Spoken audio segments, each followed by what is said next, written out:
Hi everyone, David McLeod here, your life mastery coach, here talking to you from Belmont, California. We have a really exciting show today. We're going to be talking about what we're calling Ceasefire of the Sexes. We've invited two amazing women to join us today, and I'll let my partner and co-host Tommy Stoffel introduce them. Good morning, Tommy. Welcome to the show. Hey, David. Good day to you and to everyone else who's out there in TV land watching. Always sincere, never serious. So today we're going to talk about, and David, we're picking up on noises, so you may have to manage the who we're looking at here. But today, so let me introduce you to Audra Irwin, who's up on the screen today. Audra is joining us from, where are you today, Audra? I'm in Florida. Lovely, Florida. Excellent. And we're also joined by another amazingly powerful female presence in Christian Richardson. Say hello, Christian. Hello. Right on. Go ahead. Now, you guys may not remember this, but we had Audra on our show way back, like April or May something last year, and I think Kristen joined us maybe the same month or in June or something. So both of them have been on the show before. You've experienced them, and you're going to experience a lot more today. I'm really excited about this. Yeah, so today we're talking about Ceasefire of the Sexes, kind of like, this battle of the sexes. What drives the fact that there's so many single people in the world? What drives this situation that when we talk about relationship, sometimes it feels like it's bringing up conflict, or there's always some misunderstanding, or maybe we're not unsure, we can't communicate properly. What's going on there? What's going on under the covers that helps us from we're not going there? So today we're just kind of throwing it around and trying to figure out how to make a ceasefire here.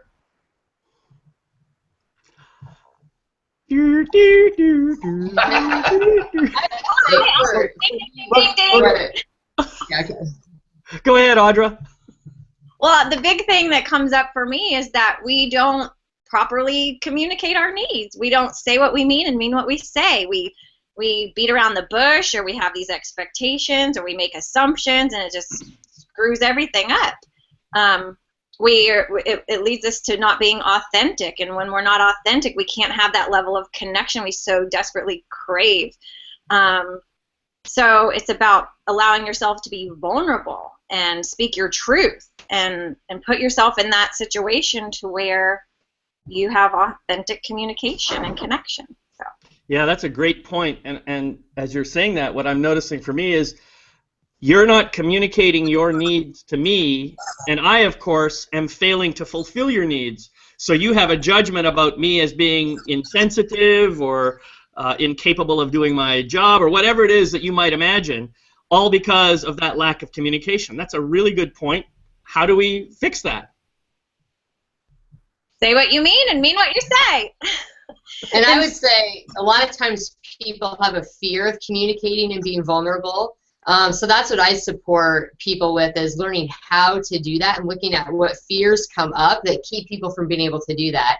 Often, people will say, or I've experienced myself, well, I'm not sure my partner would be, open to hearing me express my authentic self. What if they judge me? What if, something happens? So then people come up with excuses. Well, I'm not going to be the one to be vulnerable first. They wait for their partner to be vulnerable first, and then that allows that miscommunication to continue on. So that's something that, I've experienced in relationships, as well as when I do, couples therapy with people that I see on a regular basis.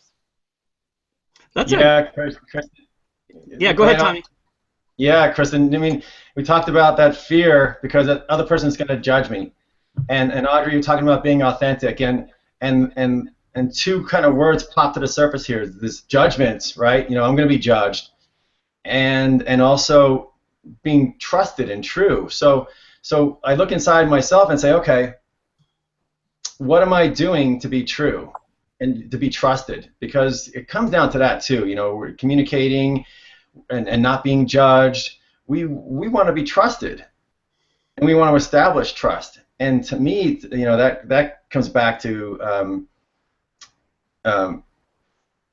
I'll think of his name in a second, Miguel Ruiz, in the 4 agreements, and it comes back to me being impeccable with my word. It starts with me, right, in establishing that trust, in establishing my own authenticity. And I need to trust myself first. I need to be authentic in myself first, before I can expect somebody else to give me that back, right? Mm-hmm. Yeah, that's true. And at the same time, yeah, I think that we all have this fear of judgment. I think that it's a pretty universal thing, you know. If I say the wrong thing, then you're going to get angry with me. You're not going to be happy with me. This is going to happen. That's going to happen. So I make up all kinds of stories about what's really at risk for me. And the risk, of course, is much, much bigger than the reality. The imagined risk is huge in my mind. And so consequently, I create this drama. And not only that, but there's actual physical pain that comes with that. You know, I feel in my body, oh my God, if I say this to Kristen, if I say this to Tommy, if I say this to Audra, they're gonna think I'm an asshole, and they're not gonna like me anymore, and I'm not gonna be able to talk to them anymore, and we're not gonna have a relationship. And I mean, I just blow it up and blow it up and blow it up, and I think that this is something that we all tend to do.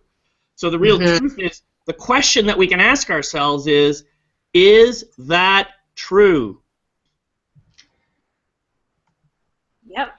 Before we ask, is that true, and I want to hear the women get into this, is what is the root cause of that fear of judgment? What is that? What's the root cause of that fear of, what are we fearing? What are we going to lose? What is it that we're afraid of losing? I think love, ultimately. I think the greatest fear in life is it's like love. We're afraid we're not going to be loved. And if we're not loved, then we're alone. And if we're alone, then that's just death for some people. And so it's peeling back the layers of those fears. And it's so prevalent lately, is that fear, and it's storing it up. Like, people are holding on so tight to, like, things that don't serve them because they're afraid of the lack. Everybody's focusing on the lack of love instead of the abundance of love and connecting to the abundance of love, right? And so we hoard cards and things because, look, we have proof that somebody loved us once, and what if they don't again, and all the different things, right? And so we have to shift.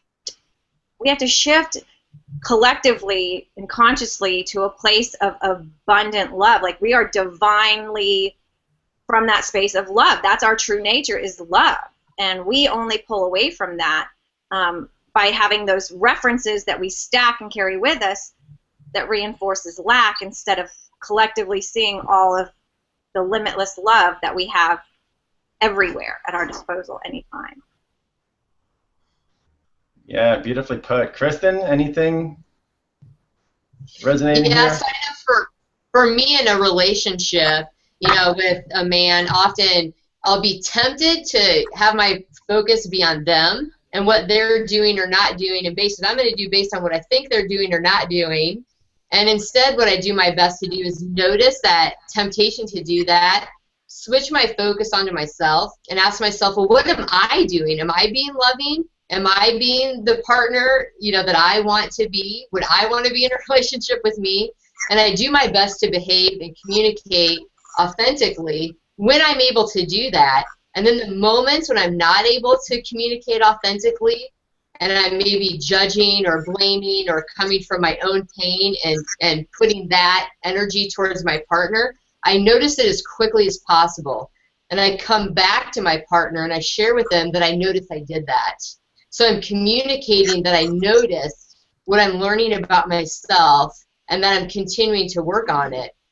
And then I also invite my partner to share when they're noticing me do that, because I want to work on it. And for them to point out, hey, I feel, you know, like I'm noticing you're judging me, or you're focusing on me or blaming me right now. What's going on inside? Because you've told me you want to heal that, so I want to support you in this moment with healing that.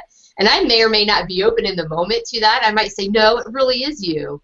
But eventually I wake up to myself and I come back and I share, you know, okay, I do see that I've done that, and thank you for saying something because it helps support me. I did hear you, although I wasn't open to it in the moment I heard it, and I'm able, you know, to come back and communicate authentically what was going on for me that kept me from being able to be loving in that moment. So those are things that I practice and do to create connection and communication and a loving relationship with my partner. That's the key right there. What you said is vulnerability. Your vulnerability is the true connection. People connect with people who are real and open and vulnerable and authentic. And it's like we have this antenna that pops up and can sense true authenticity, versus non-authenticity. And vulnerability is something that a lot of people struggle with. They don't feel like you were talking about a few minutes ago, like they can have their voice because of all the fears that are in play. When really and truly, it's like that's all we have to do to get what we need. That's all we have to do to get what we need, is to really let ourselves be in that place of true vulnerability. And it's always met. It's mind-blowing how simple it is. And we created this facade that it's, a series of everything but the truth. I love what I'm hearing here, and it's all wonderful, beautiful, kumbaya, and all that kind of stuff. And that's really what we want to end up creating in the world. But the problem is, people in the world don't necessarily experience that right now. And I think part of the problem is we get caught up in our fears, and that leads us into our judgment. And then we start, name calling and saying things about each other and creating this, what I like to call in the generic vernacular as a shitstorm of pain across the world. And so what happens is people just forget about their love. And they think that in some way they're doing a good thing by standing up and expressing their anger, expressing their fear, which in a sense is kind of authentic, but isn't really getting down underneath to who they really are. They're caught up in their pain. They're caught up in that in the fear side of things. And the question is, how do we get out of it? Because remember what this whole purpose of this conversation is, to look at the battle of the sexes and try to figure out how to bring a ceasefire into it. And we can't really stop the battle unless we know what the battle is about. That's really where I want to go here. I want to try and get our conversation in that direction. And I'll come back to singing Kumbaya with y'all later. Oh, we're getting to Kumbaya, buddy. Where we're going there, because we're all saying it. We're all talking about the different aspects of it, right? We're all kind of approaching it from different angles, and Audra was talking about fear of not being loved, right? So what are we afraid of? We're afraid of not being loved, which I like to talk about. We're afraid of losing other people's approval. Yep. Right. That's a well ingrained thing, and we've all, I call it approvalitis. It's a disease that we've had since we were 2 years old. This fear of losing other people's approval. So there's an aspect of realizing that first. And being able to start to let go that, I don't need everybody's approval. Because that also starts to untie the judgments and the fears, and it gets, being authentic with yourself, that I'm okay by myself. It kind of, starts to play in there.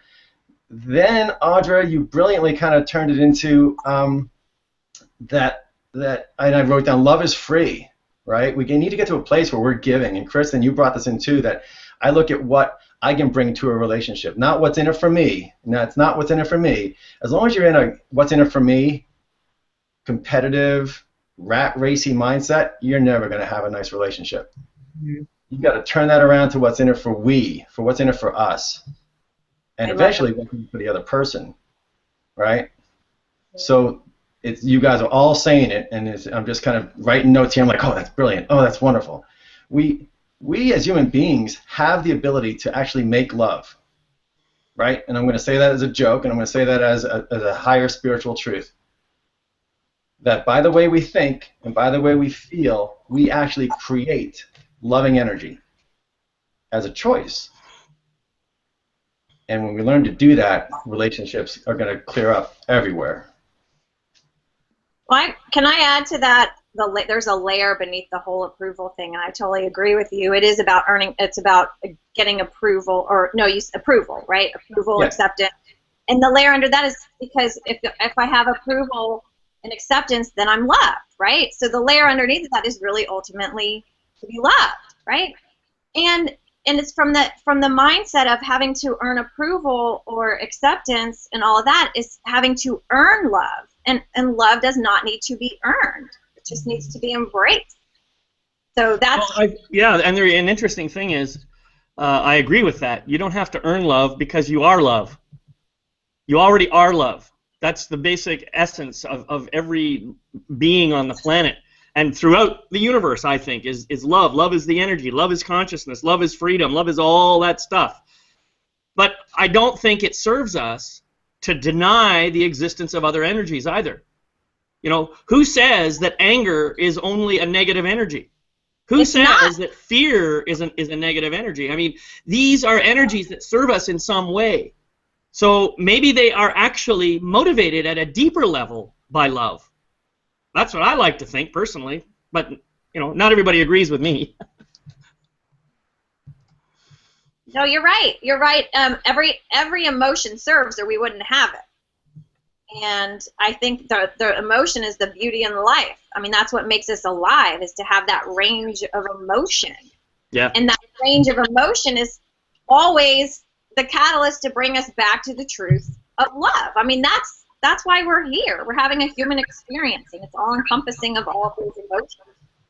So it's about embracing the emotions and feeling them out. Like, to me, it's like we've done such a great job of labeling them as wrong, and instead of embracing them and letting them move through us, letting us have a human experience where we feel the range of emotions as they come up, and being authentic and vulnerable and going, you know what? You know, and cry and feel it out. I mean, we're told, little boys are told, you know, don't cry, it's not manly, or whatever, right? Or put your big girl panties on, and you know, all the different things. And it's like we just need to like let ourselves feel and process and heal and move through it. And then we can breathe, and we can, you know, see everything for what it is, but we just stuff and numb out and suppress and stack it, and then we blow, and then we carry our baggage from one relationship into another, and then it busts open and freaking all hell breaks loose on the next one, you know, and it's just, yeah, so. Yeah, baby, love that passion. Yeah, I'm learning to not. I've been guilty of it, you know, I've personally been guilty of it. I've brought my baggage into other relationships, and then another big thing, talking about the sexes, is that, you know, is having the expectation. So say your partner never wants to do something, so you stop asking him.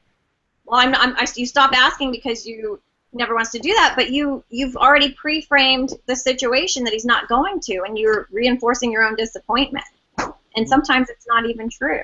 So I've been guilty of that personally and had to work through that. Kristen, did you have something, Kristen?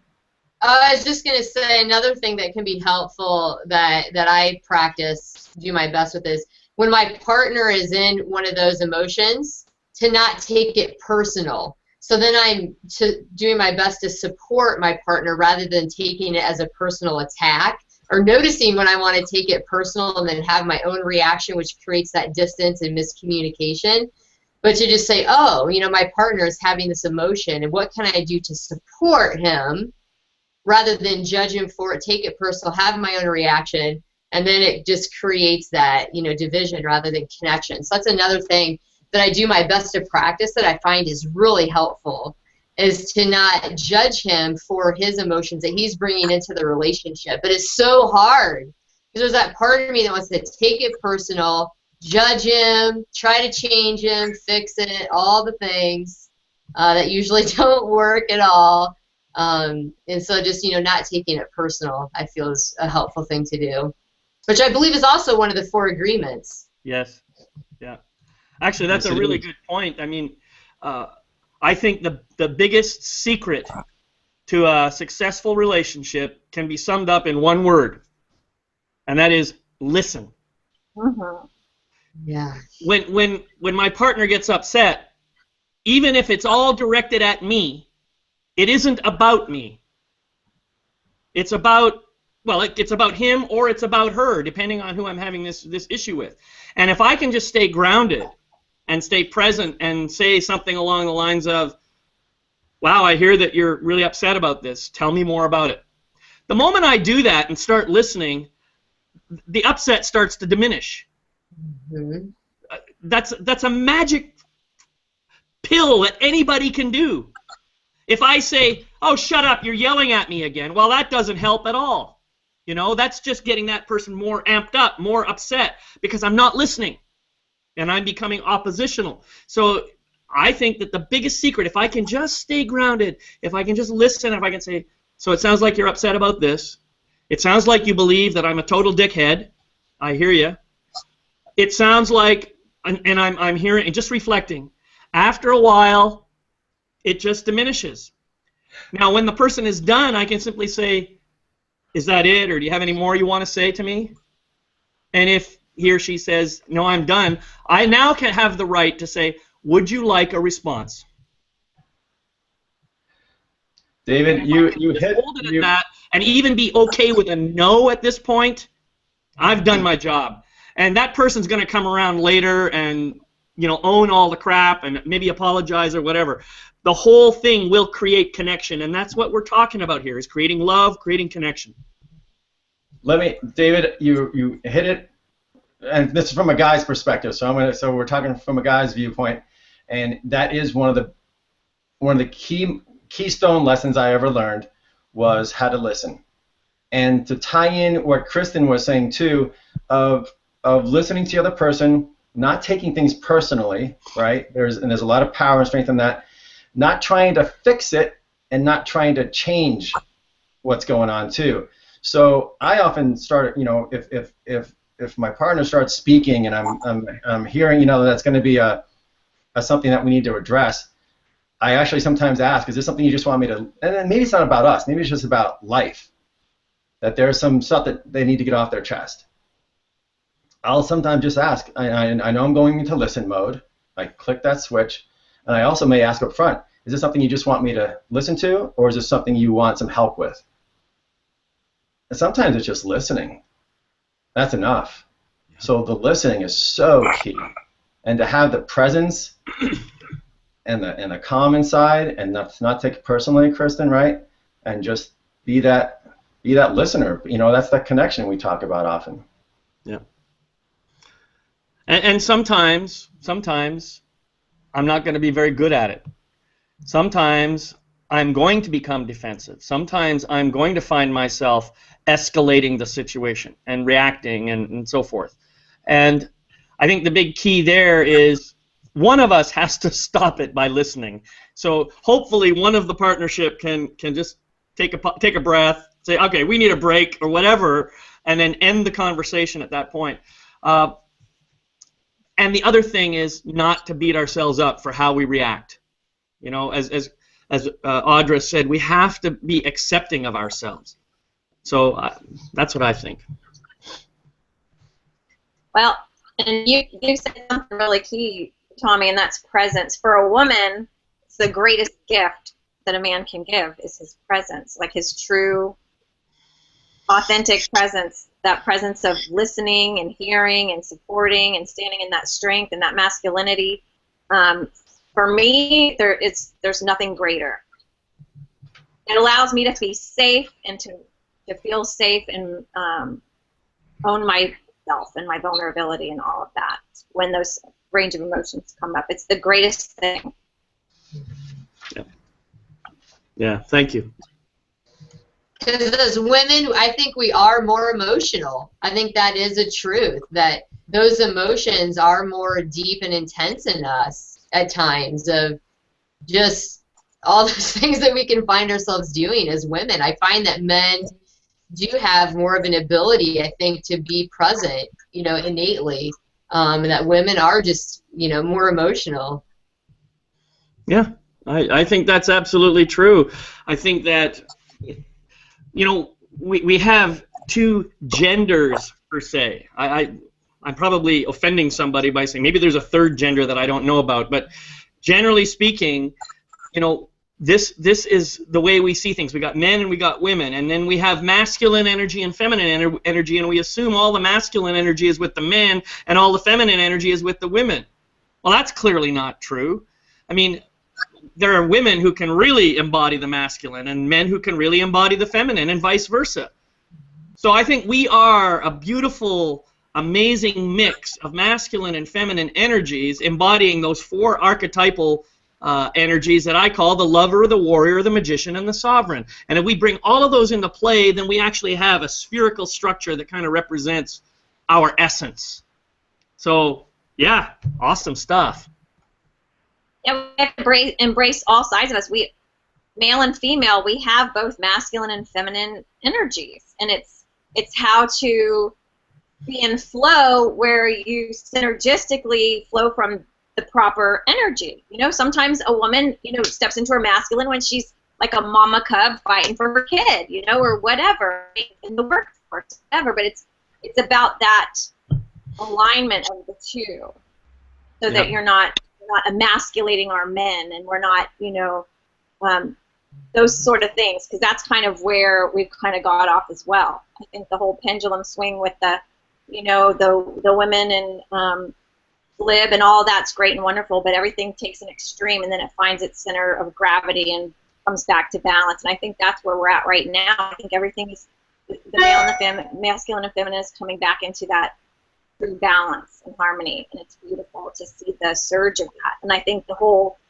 you know, basis of vulnerability and how prevalent it's been lately and how talked about, and, you know, like Brene Brown's share and like a lot of great things, the subject is really getting a lot of attention, is to help bring that dynamic back in play. Yeah. I want to just, something in there too, it can be somewhat overwhelming, right? If you're sitting and listening and feeling this maybe for the first time, and oh my God, I've got to be masculine and feminine at the same time, and male and female energy, and I've got to listen more, and all this stuff. And there's an element of you as a human being, an intelligent human being, that you can kind of switch modes. You don't have to be all four of these archetypes at the same time, right? You bring into the situation that which is suitable for the situation. Yeah. Right. Well, and I would just like to modify that slightly, Tommy. I don't think we have to do anything. We already are. It's like, I am love. I am this amazing, beautiful, magnificent, divine being of light and love. And, you know, somebody else may think I'm being totally egotistical about that, but I'm not. That's just the truth of who I am. And I believe it's the truth of who each of you are as well. So, you know, just embracing that and acknowledging it and stepping into the full power of that can have a huge impact. And as you say, maybe I in any given circumstance, I can tap into my masculine energy, and maybe in another circumstance, if somebody is needing some support from me, I can tap in more into my feminine energy and just be there as someone to hold somebody else and just to express, you know, that gentle kind of love. You know, we all have it within us, every single one of us, and I don't think we really have to be trained. We might have to be untrained in our old habits. Mm-hmm. Kristen, go ahead.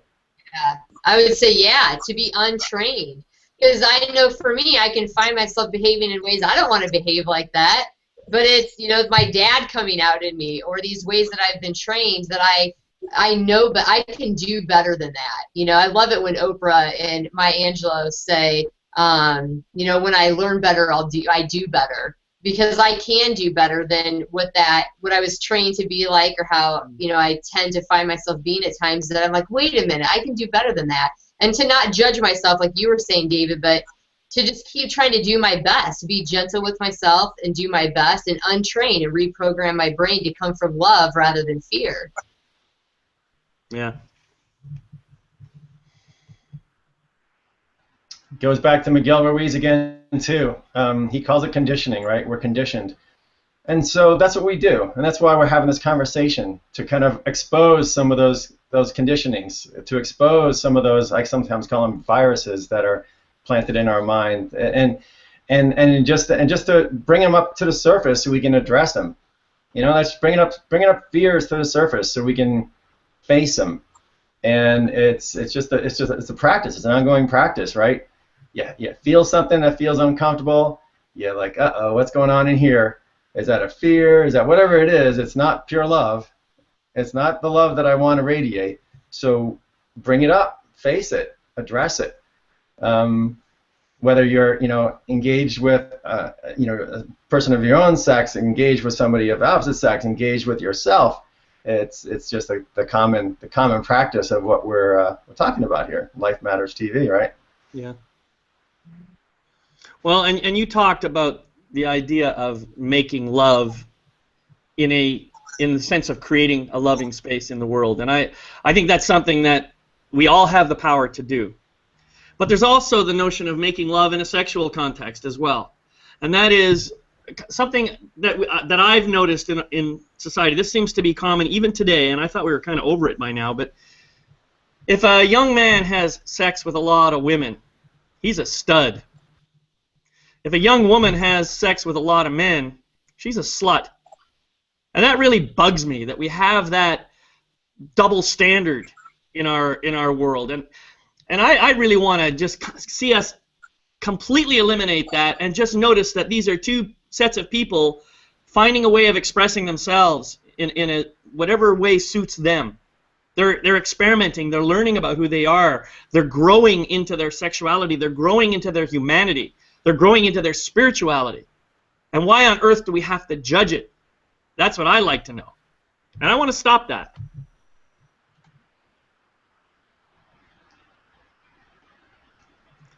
Nobody's touching that one.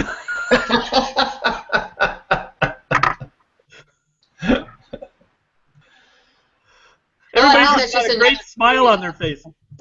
I think that's just another area, you know, with sexuality, of learning to come from love rather than from fear, because I think that we're more familiar with using sexual energy to try to get something rather than truly connect soul to soul with somebody. So I think that, I know for me, it's a big learning process for me, really learning to have it be about a soul to soul connection rather than trying to take from the experience feeling loved or good enough or you know, something along those lines. But that, yeah, that we have, there's like a big, you know, growing that we're all, I think, in the process of. I know I am. I'll speak for myself. That's a great point, Kristen. Thank you for bringing that up. You know, and yes, I think we all tend to use sexual energy as a way of trying to get what we want. Certainly when we're young, I think that's true. And as we get older, I think, as you say, we may get more aware of how what we're really looking for is the spiritual connection and the soul-to-soul connection. And I think that's really ultimately what all of us want. It seems to be like many of these spiritual teachers say we're on a journey home to ourself. And I really think that's true. When our self really is all one, as one big community, if you like. So I think that's a pretty powerful statement you just said, so thank you. Yeah, I agree, Kristen. It's like we in our society, we're kind of conditioned again to mistake the physical attraction, the physical touching, the physical lovemaking with what, Audrey, you talked about earlier, that we all want to be loved. And so we kind of link those two together, and we, you know, it's this what's in it for me thing, right? The physical is what I need to feel loved, to feel like I'm, you know, getting what I need. And you see what I'm doing, it's what I need, it's what I need. And as long as we're in that mindset, and as long as our brain is pulling on love, it's not going to work right. It's not going to be authentic, and it's not going to serve, like you said, Kristen. It's going to turn the physical into a taking game as well, as opposed to a giving game. Mm-hmm.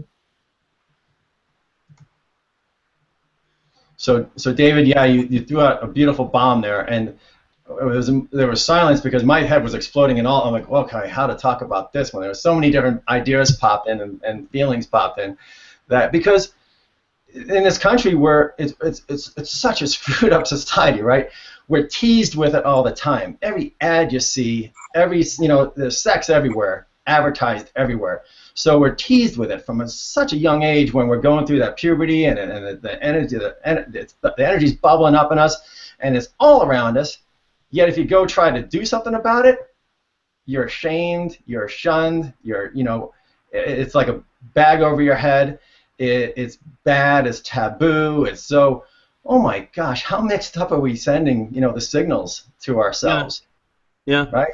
It is messed up for sure, and it's, not only, You're shamed about it unless you're really good at hiding it and keeping it private. In which case, you are encouraged to keep doing it.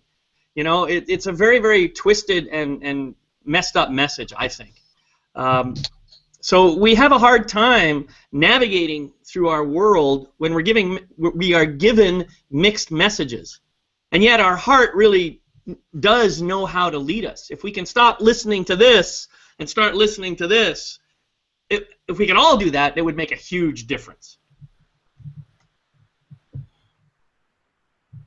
Comes back to listening.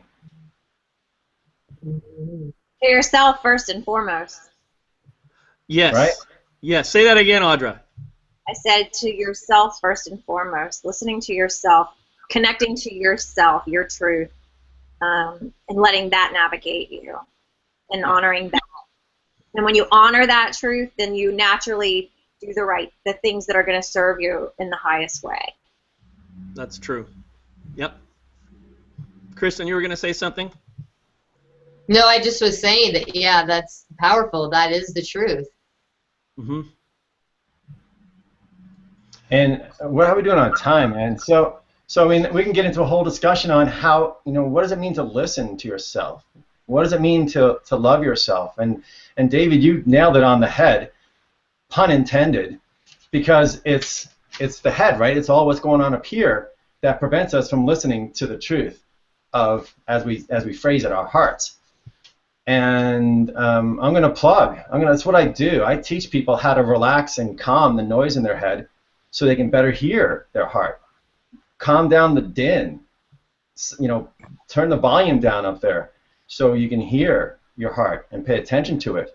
And then you start to realize all these truths that we're speaking. And then you start to realize that you are the source of love and that you don't need to rely on others for it. That's when you become the power that you can give love. As last I heard love is free, mostly, right? It's just, if you're given it, you can give as much of it as you want. There's an infinite supply of it. You're a love machine. Give away as much as you can. Yeah. It's not about taking. Not about what's in it for me. It's about how to give, how to make it. Yeah. Thank you, Tommy. Well, here we are. We are on the eve of Valentine's Day, and we are talking about creating connection between the sexes, peace between the sexes, a ceasefire of the sexes. What advice can we give our listeners right now to help them have just an absolutely amazing Valentine's Day, even if they're by themselves? I'll start. I would say find all the ways to fall in love with yourself. Like we collect all the proof and evidence that we're not enough, and we need to cross that out and start remembering the truth of all that we already are. And I say, think of and write out all the things that you love about yourself that do not involve achievement. So it's nothing you earned, nothing you proved, nothing like that, but just organically who you are. I like that I'm really kind to people. I love, the way that, I listen, or, any of those things, to find all of those qualities that you love and appreciate.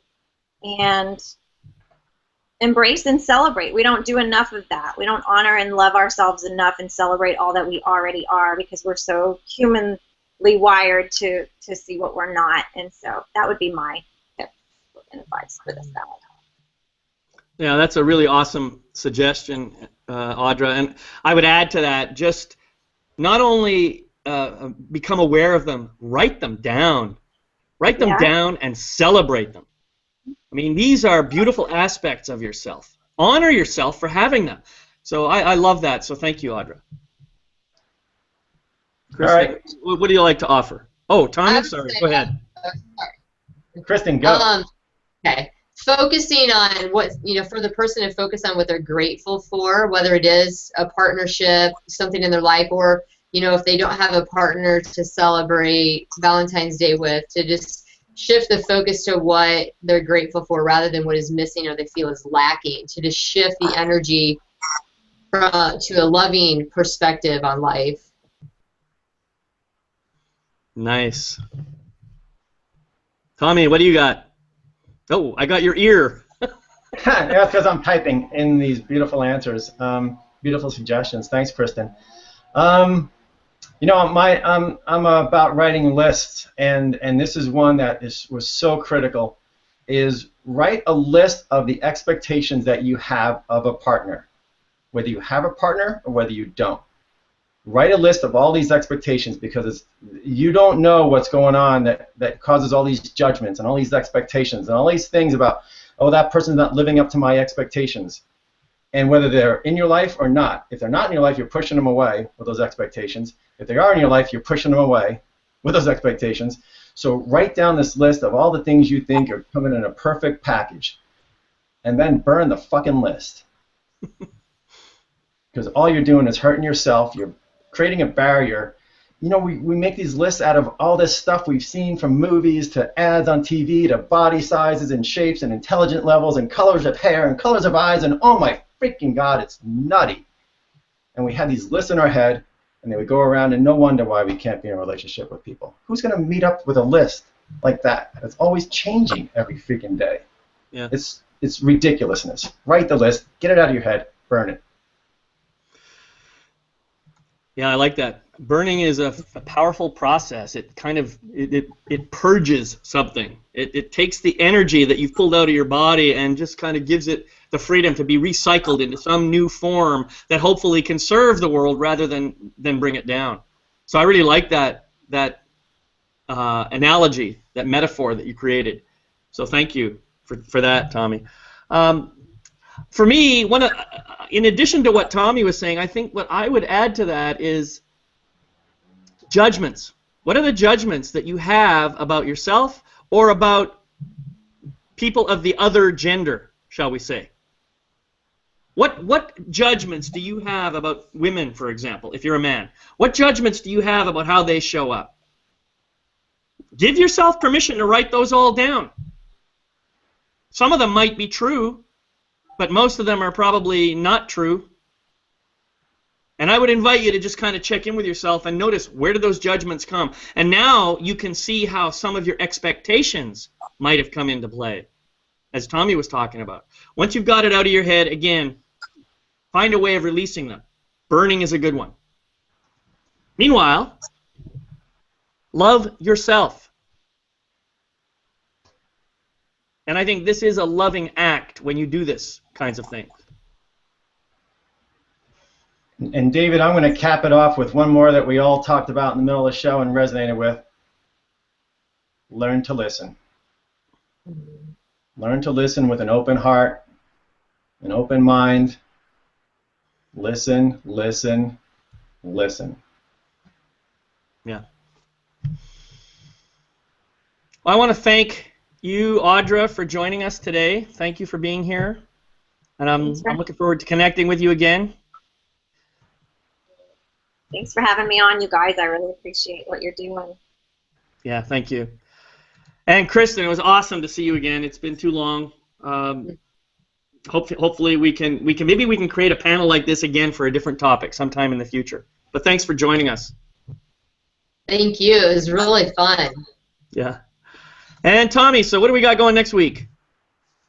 So we're talking about, gosh, I wrote it down, man, affirmations. But you have a good name for it. Say it again. I'm calling it affirmation power. Affirmation power. The power of affirmations. Kind of tapes off or comes off of last week's episode about Life Matters 360 and making sure that we're taking care of all aspects of our life, our physical, our mental, our emotional, and our spiritual. And we need daily reminders, because we're in a world that is always not reminding us of that. So next week we'll talk about the power of affirmations, affirmation power. Kristen, all my love to you. Thanks so much for joining us today, as always. And Audra, all my love to you. Thanks for being such beautiful, amazing, powerful women. Your presence is encouragement and strength for me too. So thank you. Thanks. All right. Bye-bye, everybody. Bye, guys.